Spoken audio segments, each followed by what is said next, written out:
All right, let's dive into this. Imagine for a second that shared history. It isn't just, stories or records. What if it's the actual bedrock of reality itself? Mm-hmm. So if a whole society agrees to forget something, like a huge famine or a really bad defeat. Poof. The physical evidence, the event itself, it just vanishes. Yeah. That's the core principle here, right? The sources call it istopus. Exactly. But the really fascinating part is the cost of all that editing. And our main character, Sineus, he feels this cost directly. Yeah, he's got this curse, basically. He can see something called the pod sloy. Right, the podslay. It's like a ghostly layer of the actual past shimmering under the official edited version of reality everyone else sees.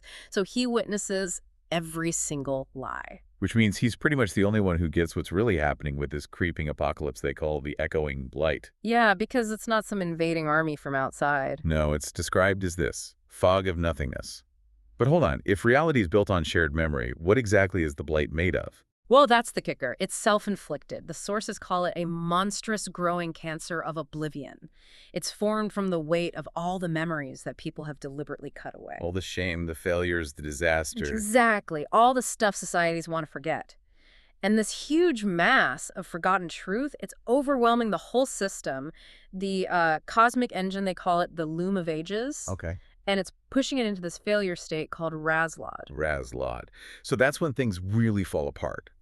Like, the physics of the world start to break down because the memory engine is overloaded with nothingness. You got it. Meaning, basically disconnects from matter. The blight doesn't conquer, it unmakes, it erases. Wow. Okay. Yeah. And the opening scene really hammers this home. We see Sineus back in his city, Belgorod, and he has to perform this ritual he hates. Using the Sakak Pamyati, the memory severer blade. Right. He orders the memory of a recent famine cut from the city's official history. For the nobles there, it's just, cleaning up the record. Politics. But Sineus sees it happen. The memory fragment dissolves, gets pulled away. And instantly, the blight, this creeping fog, moves 3 meters closer. He sees it. And he hears it too, right? This sound only he can hear. Yeah, the Shepo Utrat. It's described as a high, thin, rasping sound. The sound of reality tearing. That's genuinely chilling. It makes the cost so immediate. And that's what kicks off his whole quest. He realizes, okay, if forgetting feeds this thing, maybe the only cure is the opposite. Radical, total truth. So this deep dive, we're tracking his search for a cure for this, self-inflicted wound. And he ends up relying on 3 really different allies. Yeah, each one brings a totally different perspective on memory and reality. Let's break those down. First, there's the warrior, Fyodor Sokolov. He's all about the physical world, right? Steel, walls, things you can see and touch. He trusts solid defenses. Yeah. Northern steel, high ramparts. That's his reality anchor. But that's his big lesson, isn't it? The blight doesn't care about walls. Exactly. It doesn't break the wall. It unmakes it. If the memory of the wall's foundation gets cut, the wall ceases to exist. Imagine trying to defend against that. Yeah, your whole world could literally dissolve around you. Yeah. It's terrifying.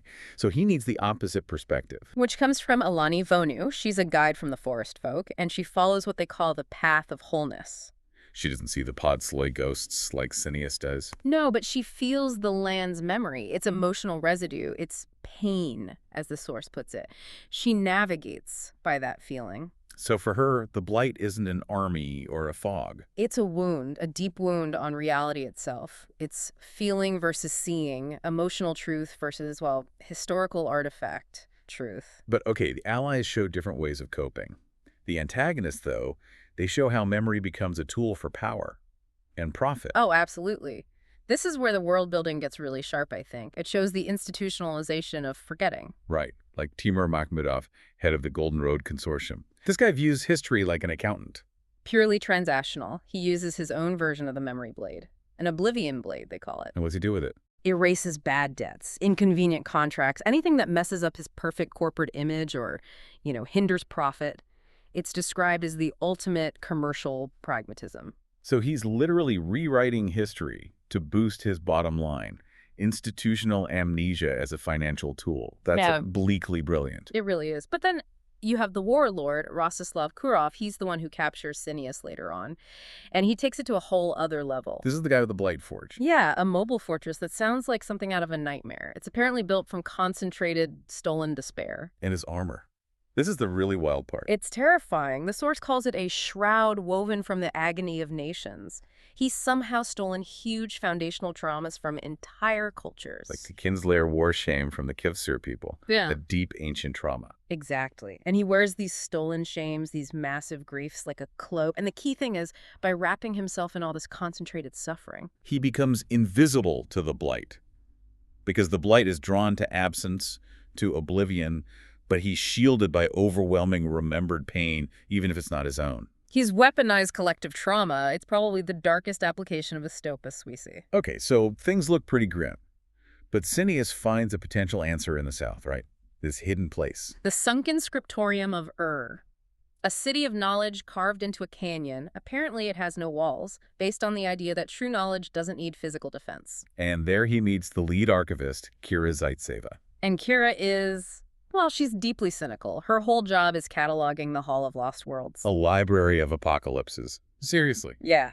Basically a record of all the realities that have already failed. So she's seen countless heroes try and fail. She's pretty convinced Sineus is just the next entry in her depressing catalog. So she tries to shut him down. She gives him the grand tour of failure, yeah. But Sineus finds the loophole. Anomaly 734, the unfinished tablet. The one record that suggests maybe, just maybe, a civilization survives something like the Blight before. Exactly. It's incomplete, but it's there. And that flicker of possibility forces Kira's hand. It cracks her cynicism just enough. So she uses some emergency protocol. The clause of final recourse. Only for genuine existential threats. It lets them access the deepest, most secret archive in the scriptorium. And inside, they find it. The heart of truth. And here's the twist. It's not a weapon. You don't, shoot it at the Blight. No. What is it then? It's a seed. A small pulsing stone, and it has to be planted in a place of powerful living memory, like one of the sacred groves mentioned earlier. Okay, so you plant it, and then what? It releases a wave, pure, unedited reality. It forces the entire world to instantly remember every single lie, every cut memory, all at once. Whoa! So the cure is basically forcing everyone to confront the total, unvarnished, painful truth of their history. Exactly. The Blight feeds on forgetting, on oblivion. So a massive dose of truth should starve it. But planting it isn't simple. Kudov, he shows up. Tracks them down, seals the canyon, and he attacks, but not with soldiers initially.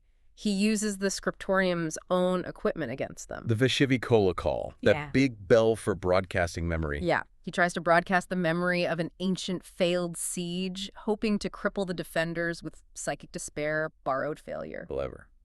But Kira has one last move. A desperate one. She goes into the really dangerous archives, the cosmological stuff, and she finds anomaly 001, Which is the raw mimetic recording of a dying star collapsing, pure structural chaos, agony on a cosmic scale. and she broadcasts that. Through the bell. It's basically a psychic suicide bomb. She knows it will destroy minds. Does it work? Against Kuprov. Oh, yeah. The wave of pure chaos hits him, and his armor, that shroud of stolen pain, it just shatters. He's vulnerable, but the cost, it's immense. For Kira herself. Permanent personality dissolution. The source is pretty blunt. Her mind is just wiped clean by the cosmic noise. Gone. Oh, man. And others, too. Levon Dadiani, the Kevser warrior who was with them. He collapses. The full weight of his people's Kinslayer war shame, which Kurov had stolen and then was suddenly released, hits him all at once. A historical trauma flooding back. So the defenders pay a heavy price. The bill breaks. Kurov's soldiers are basically catatonic. Their minds shattered or identity is just erased by the backlash. It's absolute devastation. But it gives Sineus the opening he needs. He gets to the sacred grove, plants the heart of truth, a pulse of light, and this wave of pure reality washes out across the world. And Kurov, now that his shield is gone. He's just standing there, apparently weeping over his own personal buried shame, just an ordinary man full of regrets. And because he's no longer hidden by that massive stolen trauma. The Blight can see him. Yep. A tendril of that gray mist snakes in, touches him, and he's just unmade, silently erased by the very oblivion he tried to master. So the Blight recedes. But the world has to deal with this sudden flood of truth. What happens then? It's a global reckoning. For the Kevser people like Levin, they have to endure the returned memory of the Kinslayer War. But the source says they gain this grim new resolve. It shows the truth. Even agonizing truth can be reforged into strength. It hurts, but it makes them stronger maybe. More whole. Possibly. Meanwhile, the Golden Road Consortium, Makhmudov's empire built on Oh, lies, the chaos, I bet. consumed by what the source calls a fire of perfect recall. Every erased debt, every broken contract, every dirty deal snaps back into reality. Their whole system just implodes because it was lies. And back in Sineus's home city, Belgorod. They have to face the famine memory they cut, those nobles who celebrated forgetting. Suddenly, the ledgers showing who hoarded food reappear. They have to account for it. It forces this really painful but maybe necessary reckoning based on shared humanity. So the world is saved, but it's scarred and has to live with everything it tried to bury. Exactly. But Yeah. then there's one final twist, a really big one. What's that? It involves the Loom of Ages, that cosmic engine. It turns out Kurov's defeat, this whole painful process, might have been planned, or at least manipulated. How? By who? A figure called the Weaver appears at the loom, and they take Sineus's blood. Remember, he was captured by Kurov. Some blood must have been taken then. Okay. And the Weaver places Sineus's blood, described as a paradox key, onto the altar of the loom. Wait, so Sineus wasn't just a hero fighting the good fight. The implication is that he was maybe a pawn, or at least a crucial variable, deliberately cultivated by some higher power. His entire quest, the Blight's advance, forcing the world to accept truth. It might have all been a calculated move by the Weaver. To do what? The source suggests it was to write the flaw into the code of reality itself, to fundamentally alter how Estopus works, maybe, for some larger, unknown purpose. Wow. Okay, that changes everything. It really does. It adds this whole other layer. Sure. So if we try to wrap this up, synthesize this deep dive, the central message seems pretty clear.